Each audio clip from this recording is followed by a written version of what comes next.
Hi there. Thanks so much for listening to the Renaissance Space podcast. We chat to professionals and experts to bring unique insight into the hottest topics throughout the global world of education. Brought to you by Renaissance Learning. In the first episode of our brand new series, A World of Reading, Margaret speaks to teacher and blogger Kelly Buxton. They discuss what Kelly believes to be core to reading in a school. Her passion, interest and knowledge are clearly evident from her blog. You can find the link to Kelly's blog in the episode description. Please do subscribe to the Renaissance Space podcast on whichever platform you listen to your podcasts. And don't forget to leave a comment or start a conversation about any Renaissance Space episode on Twitter using the hashtag Renaissance Space. Enjoy the episode.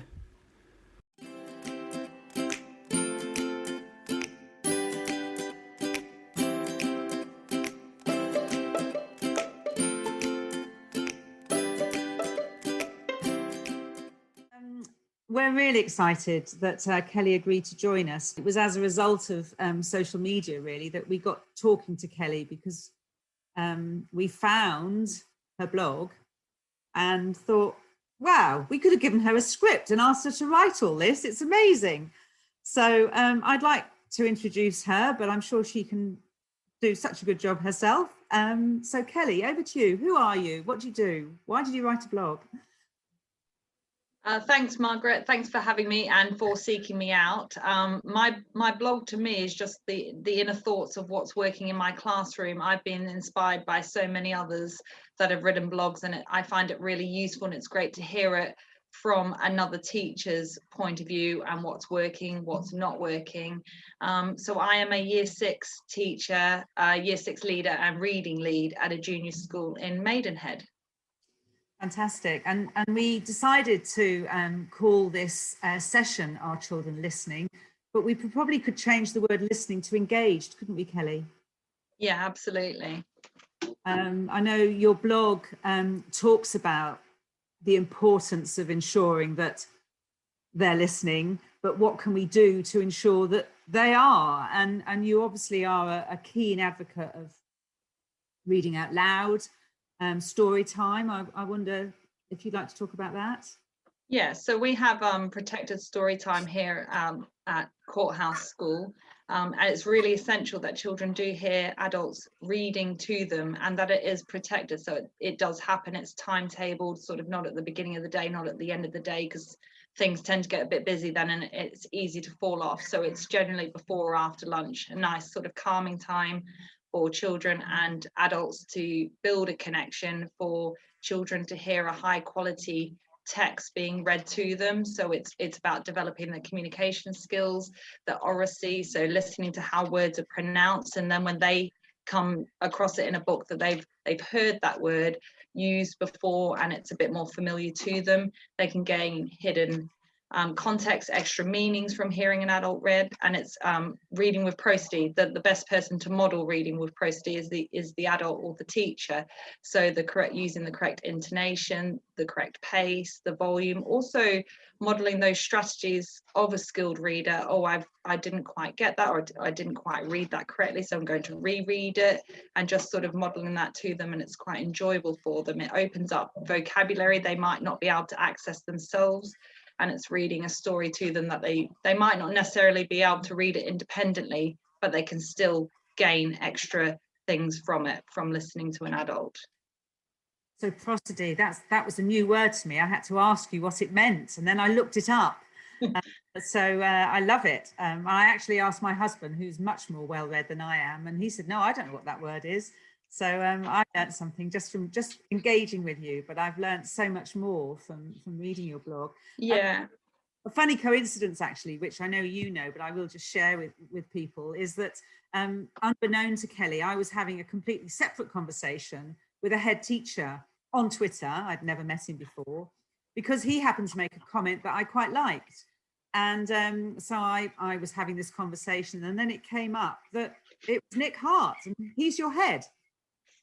Yes, so Nick joined us a couple of years ago. So we were unfortunately a required improvement school The head teacher left, Nick joined us the following year. So this was, I believe, sort of the end of my training year, the beginning of my NQT year, and lots of changes, lots of transformations within the school, all for the better.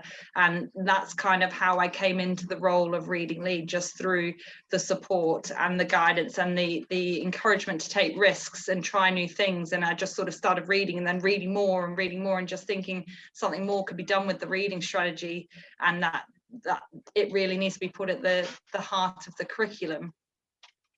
And I just think it's such a lovely story, because it really does show the sort of strength, value, and all far-reaching ability of social media, that completely separate conversations are going on in different parts of a computer and you think world, and then actually, oh my word, it is a small world. Yeah, absolutely. So your passion for reading and your obvious understanding and appreciation of its value has been endorsed and supported presumably by Nick, but also you probably had to win the hearts and minds of colleagues, or how did you go about that? Yeah, it's there's nothing more difficult than trying to change people's views or trying to encourage them to do something new. But I think we've got a fantastic team here that are all on board with the fact that if children can't read, they can't access anything in the curriculum. So it is really important, and they are really supportive of it. But it was just through lots of research, lots of training, lots of reading into it, and then just over time dripping little bits in and just creating sort of a template or a strategy that they could really get on board. I mean, we started off before Nick joined us with reading those dreaded carousel guided reading lessons where you're supposedly working with the for want of a better word, developing readers, whilst everyone else interrupts you every 5 seconds, and it's just no one gets anywhere. And the English lead at the time sort of then changed the reading strategy to be looking at, one day we'll look at inference questions, the next day we'll look at retrieval questions, the next day we'll look at this. And I was just like, I just knew there was a bit more to it, and wanted to sort of put the book at the center of the reading strategy and then see what the book lent itself to. So if we carefully select high quality books related to the wider curriculum, be it PSHE type books, or be it related to a science topic or a history topic, just to support those, just to support the wider curriculum and basically weave it all together, then I just thought there was more that could be done with it. So it's constantly evolving, and I don't think it'll ever be done. As I read and then new bits come out, it's like, okay, well, let's give that a go. Let's try that first in my classroom, then in the year group, and then sort of spread it out. So it's not sort of taking a bit of information and taking it as gospel and running with it and telling everyone that we've got to do it this way. It's sort of trial and error and see what works, and then spreading it out further. I love the fact that you mentioned the dreaded carousel, because I used to hate that with a passion. You spend hours and hours and hours planning for holding activities while you spoke to 5 children. So I completely get and understand that.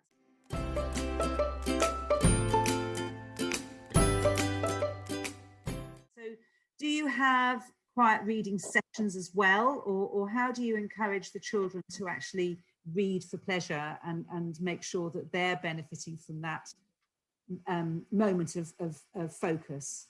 Yeah, so we have quite a few different things that we've done to encourage and foster reading for pleasure, because at the end of the day, that is what we want children to be doing. We want them to love reading and want to read more, and we want to facilitate and for them to come up and, I've read this great book, and they want to talk to you about it. And those are just some of the best conversations I've had on the playground. We have lots of reading teachers, so reading advocates. So I do a lot of reviewing for Reading Zone, and it'll be, oh, I've read this book and I've brought it in for you guys and I know you'll love it. Or it's, you know, how do children choose a book? They will either read or tend to read the books that everyone else is reading, whether it's accessible to them or not, because everyone's reading it, or they'll find an author they like and then they'll just read every single book that author's written because they don't know what else is out there, which is why exposure to different genres and different texts and different authors is kind of essential for the teachers in the school to do. So we've got a lot of teachers who are reading advocates, and there is a real push and a drive for reading for pleasure. And then we've luckily had the PTA fund a couple of author visits. So we had Stuart Foster come in and Ross Welford, and just the drive around that and the encouragement from the children, and they were just enthralled and took a lot away from that, and that's really helped as well. And recently we've had Catherine Bruton do a virtual assembly since we've been in lockdown, which has really inspired the children as well. So it's just making it not just a reading lesson, it's a kind of like a whole school sort of drive for it, really. And you're a junior school, so obviously you're getting children in at year 3. Who don't know anything about them, unlike a primary school, obviously, where there has been maybe a slightly different approach to reading or to the facilitation of reading. How does that work?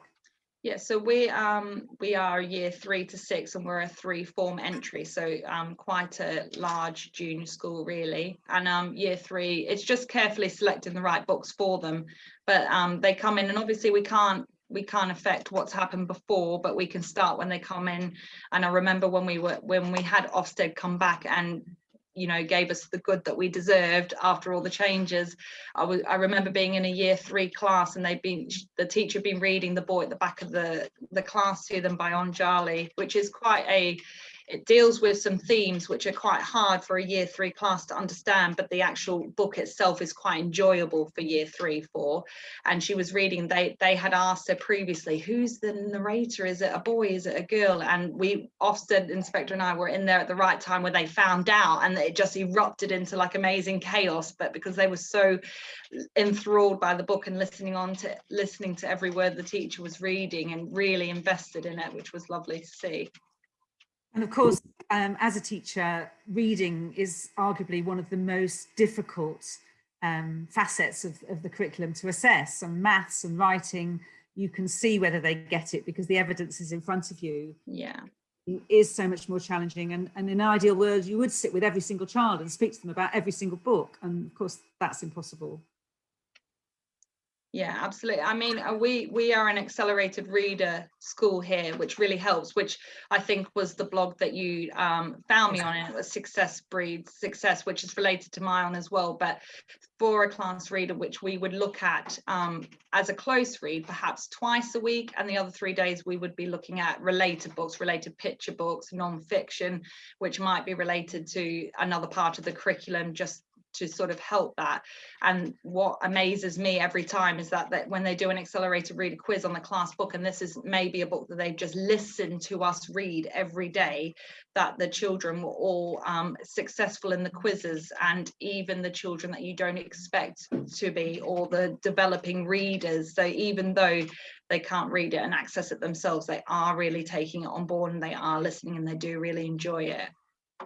And it's great to have that, isn't it, as a sort of secure base from which to then move and also identify those children. Perhaps, I think, I always refer to the blue children in STAR as the smilers, because so often they are the ones that sit and smile and you think they're getting it, and it's not. Yeah. You dig a bit deep and you think, oh my word, you really don't get this, do you?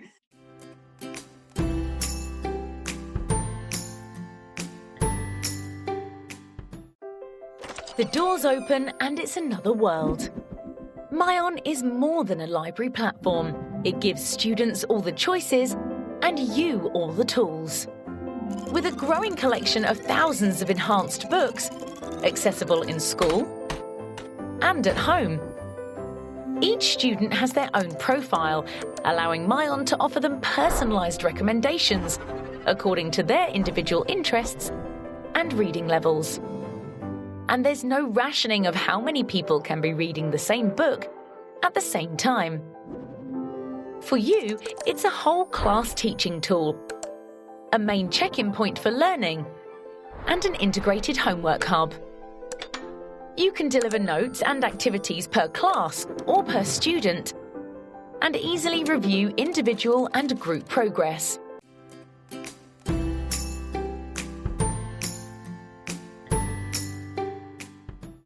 So you mentioned non-fiction. I think that's a topic in itself, but I just wondered if you'd like to sort of talk about that a little bit. Yeah, absolutely. So I looked at, when I was doing the reading curriculum and looking at a lot of the blogs, one of the key key factors that really rings out true when you read it is the more you know about something, the more familiar you are with something, the easier it is to answer any questions about it. So I kind of figured the more we can tell children explicitly about the books, about the themes, about the story types, any geographical, historical knowledge they need to know. So a lot of fiction books are fiction books, but they're based on fact, or they're set in real factual settings or places. So in year 6, we look at Cogheart in Autumn, which is a Victorian steampunk set in London, but in the Victorian era. And it's what prior knowledge do they need to know to understand the book and to understand the language used and to understand the different features of it. So it's really taking the book and then seeing what it lends itself to, and then pre-teaching that before you start the book, or using the non-fiction lessons to delve a bit deeper into those topics so that they grow up having a good general knowledge, lots of cultural capital and all that sort of information that they're going to need. So we tend to do at least 2-3 days non-fiction related to the wider curriculum or the book, because in year 6 we also did Moonlocket, which had an escape artist in it. So we then looked at a fact file on Houdini, we looked at a picture book, Escape from Alcatraz. So it really depends on the book or the curriculum around the year group that sort of determines which way to go. But it's really important to get that non-fiction. I mean, they might only look at history once a week, and then we're expecting them to retain all that information for the following week, which is not always possible. But there's great non-fiction books that relate to science. For example, Evolution in year 6, you've got Moth, an Evolution Story, which is a really lovely picture book, which can teach them about the Industrial Revolution. It can teach them about evolution, and it's just a nice way of sort of teaching through stories. I think that's a great point. And I love the idea of this preamble teaching and learning that's going on before addressing a book. I'm a real strong advocate of our vocabulary practice quizzes being used as a precursor to reading a book with the children, because it actually gives them a bit of a diet or a bit of an insight into what's going on just by the words being used in the vocabulary practice quiz. And so that all lends itself to the book talk and the language that you're trying to develop. Yeah, and vocabulary is so key. I mean, I review a lot of children's books, and as reading lead, I feel I need to read a lot of children's books to be able to encourage them and to know which authors come in and which books to select and so forth. And I just think the amount of vocabulary I'm learning from children's books is crazy, probably more so than if I was reading sort of an adult genre book.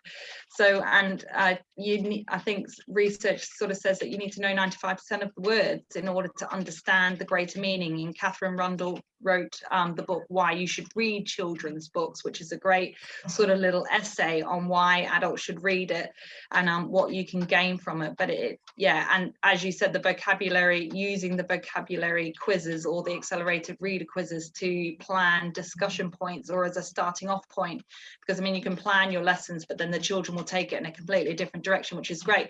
And we'll use a lot of book talk, because we're a talk for writing school as well. So it's a lot of what questions does this make you ask, or what patterns do you notice? It's about creating those Jane Oakhill mental models of books, so that they'll then recognize it in the next book they read and understand it. And if they sort of have an understanding of why a character's acting like that, they can then take it to the next one. And the amount of times that they'll sort of say, oh, that's like that character in that book, or that's like that book. And it's like just getting them to create those patterns and those schemas and making all those connections, which is really good. Getting them, I guess, to internalize the books and engage with it. Fantastic. Oakhill, I love the fact that you mentioned her. There's a great, I don't know if you've heard it, but there's a great podcast that she did on the TES podcast. And she talks about how children develop as readers. If you search on... Okay, I'll have to look that one up. Podcast, it's about an hour, but it's really good. And as also on our whole class guided reading website, we've also got a link to a document that she made available around comprehension and reading. So yeah, I love the fact that you mentioned her.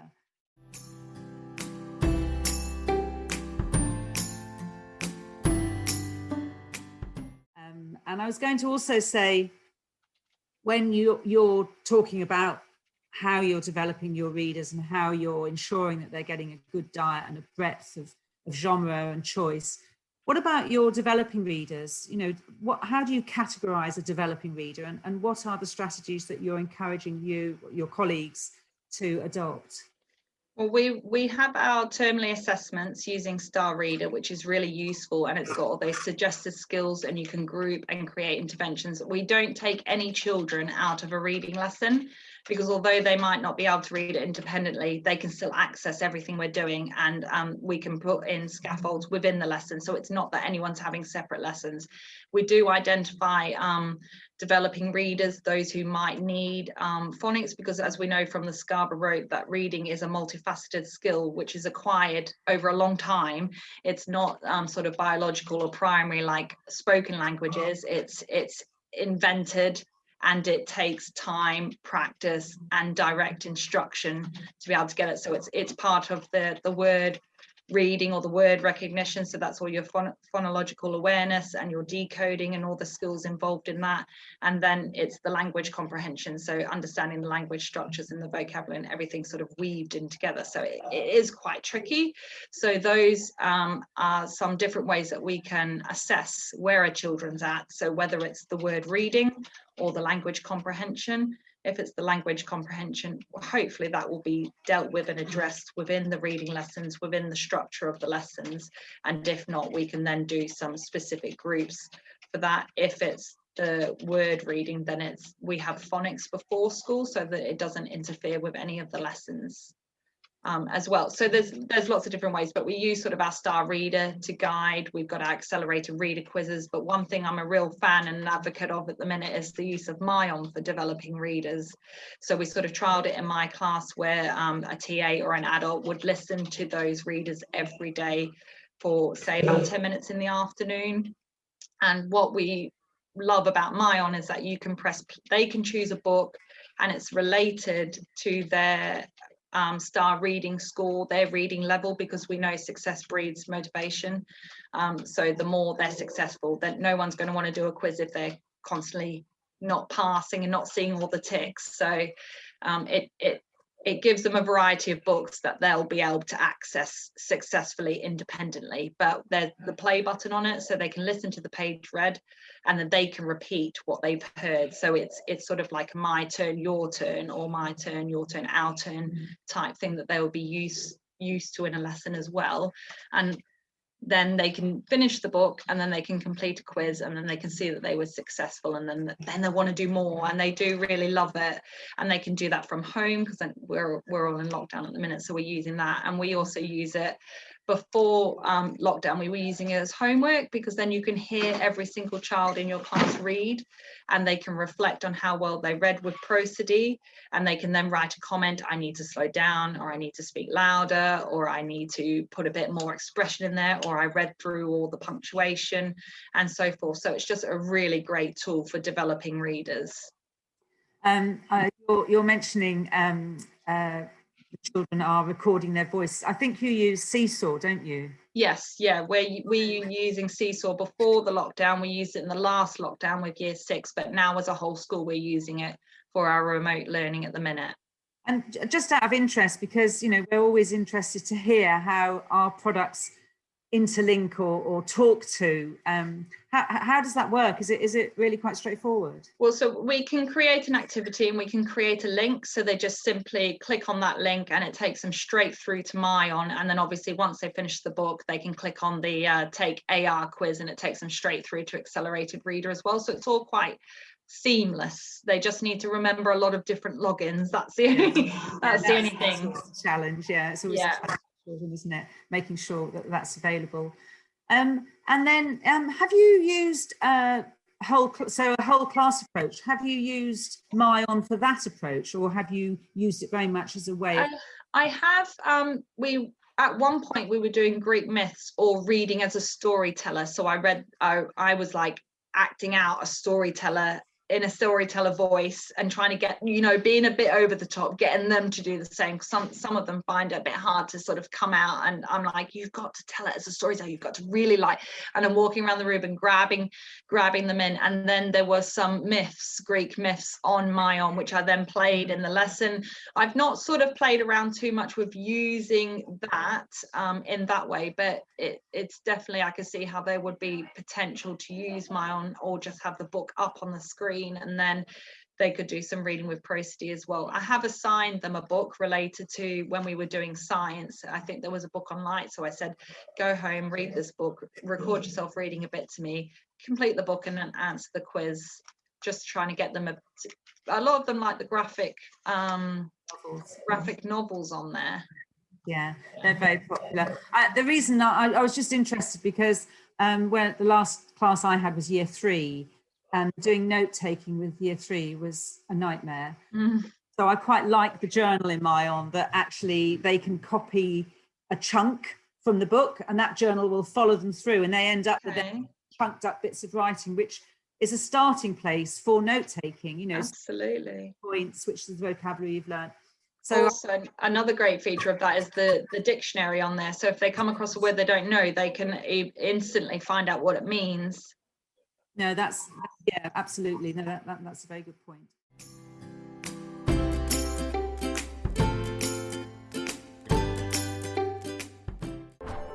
The Maion project community allows lesson ideas and resource collections to be shared across the platform, between colleagues and between schools.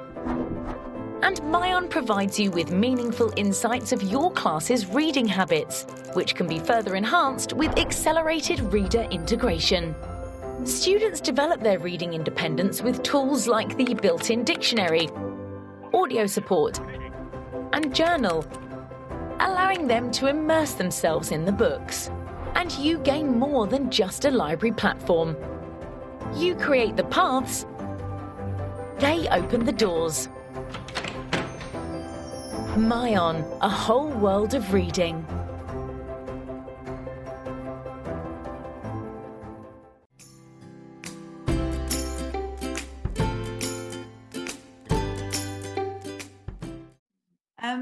And then I also was quite interested when you were talking about non-fiction. We do have, and it's a bit of a bête noire because it's not perfect, but we do have these non-fiction articles. And they're in American English, and they don't count towards targets, and they're not give them points. So there are people who are saying, well, that's such a shame. It is, but it's 2,000 non-fiction articles, which are available freely within Renaissance Place. So you need to log in as a student. I'm just sort of throwing that in there because I know non-fiction is expensive. Well, all books are expensive, but, to not have to buy and to use them as a whole class approach, and talking about your discussion and your engaging the children with the relevant language around a relevant topic. We did write a blog, which my colleagues I'm sure will send as a link, explaining about the non-fiction articles. Have you used them at all? I haven't come across those, but I will go and have a look at those because, I do agree, it's really hard. You want to sort of get hundreds and hundreds of non-fiction books so that everyone's got access to a copy themselves to look. And I think one of the biggest obstacles towards other teachers sort of implementing a bit more non-fiction is, where do I find this non-fiction? Where do I get it from? So I'll definitely check that out. Yeah, I think do, and I'm glad I asked you because it's, Renaissance has some great best kept secrets, and I think those non-fiction articles are one of them. So we are trying to promote them and push them a little bit so we know what's going on.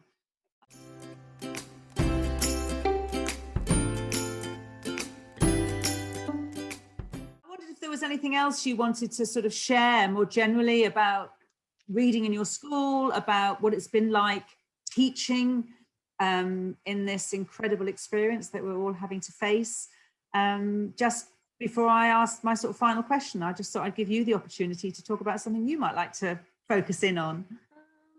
Well, I think one of the key things or the key drives at the minute is the story time and protecting story time, and that there is just so much. One thing I find that I keep coming up against is sort of a gridlock is comprehension. How I feel comprehension, the meaning of comprehension is sort of steered away from what it actually means. So comprehension now, when everyone says it, I just sort of like start twitching, because they're meaning comprehension like a set of questions, or we read it and then we give them questions. But there's so many more things you can do with reading. We use a lot of dual coding, and Oliver Cavaglioli's dual coding, the visual, the auditory sort of channels, and talking over pictures, but then getting children to draw pictures. So as I mentioned, we're taught for writing school, so lots of retelling through pictures and trying to embed it into long-term memory for later retrieval, and all those sorts of things. Yeah, I mean, that whole approach of giving children cues, isn't it, and making sure that they identify with those cues and also are comfortable. It's all about confidence, isn't it? Can I stand up and read in front of my peers? Yeah, what I find with that, Margaret, sorry to jump in there, but it's if we have a reading with prosody lesson, and say, for example, you've got a paragraph up there, or you stop and you go, oh, that would be a really great paragraph for my turn, our turn, your turn. And then you get a couple of your strong readers. They're always going to volunteer to read it, or they're going to say that word needs emphasizing, or I think we'll have a low pitch there, or a high volume there, or we need to shout that bit, or we need to really emphasize it. And then by the time you've had 2 or 3 of them doing it, you'll notice those developing readers, or those struggling readers who ordinarily would not put themselves forward because they've heard you read it, because they've heard 3 or 4 other great strong readers read it. Then they're going to have a go because they've been following along, and they're like, now I can do it. And that's just really nice. Yeah, really lovely.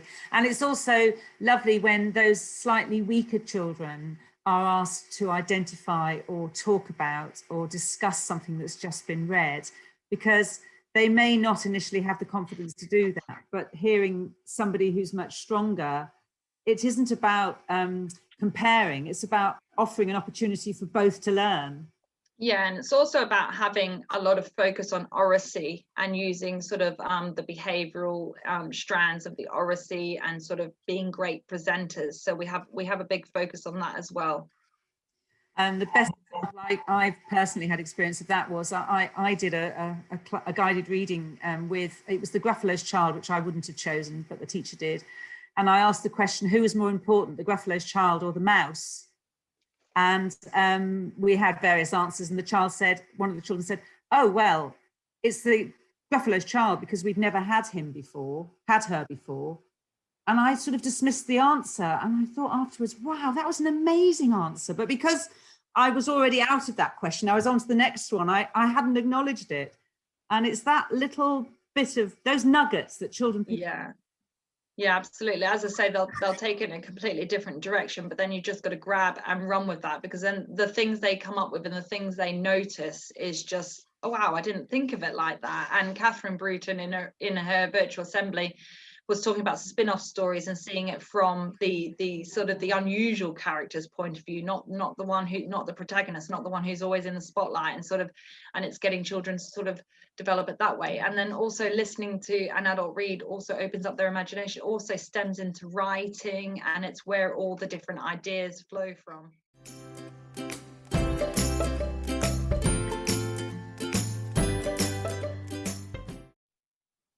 So thank you so much. You've shared so much of your passion, your enthusiasm, your knowledge, your understanding of teaching and learning. It's been wonderful. I'm just going to be really boring and just sort of pull it back to agenda. And you say you're a year 6 teacher, so no SATs, hooray! Yes, everyone's cheering about that, aren't they? I think some of the children are disappointed, but I think it's just great to take the pressure away from them. We're not a school that sort of teaches to the test anyway, so I don't think any of our practice will change, apart from the fact that they won't actually sit the actual SATs. So we'll carry on as we do. Their skills they're going to need sort of for life anyway, and going forward they're constantly being assessed, and they know they're going to be assessed at some point. It's just that they don't have to sit that dreaded week of stomach churning, worry, anxiety, and they've got to go think. They've already got thoughts that they've been in the school for maybe 4 years, and that they're going on to the unknown, and they sort of don't get the same teacher. Like, they build a strong bond. They know all the teachers in the school, and they've had the same teacher all day, every day type thing. So they've got enough to worry about. Fantastic, great. There is one question that's just come up, and And it's from somebody, Helen Curry, and she says, I work in a secondary school where we're thinking of starting tutor-led reading. This involves students following the text as the teacher reads. Do your pupils follow the text, or do they just simply listen? Yeah, so it depends on the lesson we're doing. Ideally, a child would have a copy of the text and they would be following word by word, using a ruler or using their finger, just to make sure that they're all engaged, they're all listening, they're all on task. If that's not possible, then having it up on the interactive whiteboard or printed out in front of them. But obviously then you've got to check and be careful with copyright. If you're lucky enough to have iPads or devices, you can use tools like Get Epic or Myon and have it all in front of everybody. But the key is you don't want sort of people reading ahead. It's not an independent reading, or it's not there checking their words per minute. It's that everyone's following and everyone is doing it together. But ideally you would have it for engagement and keeping everyone on task. Fantastic, brilliant, thank you. Oh, yes. Thank you for having me.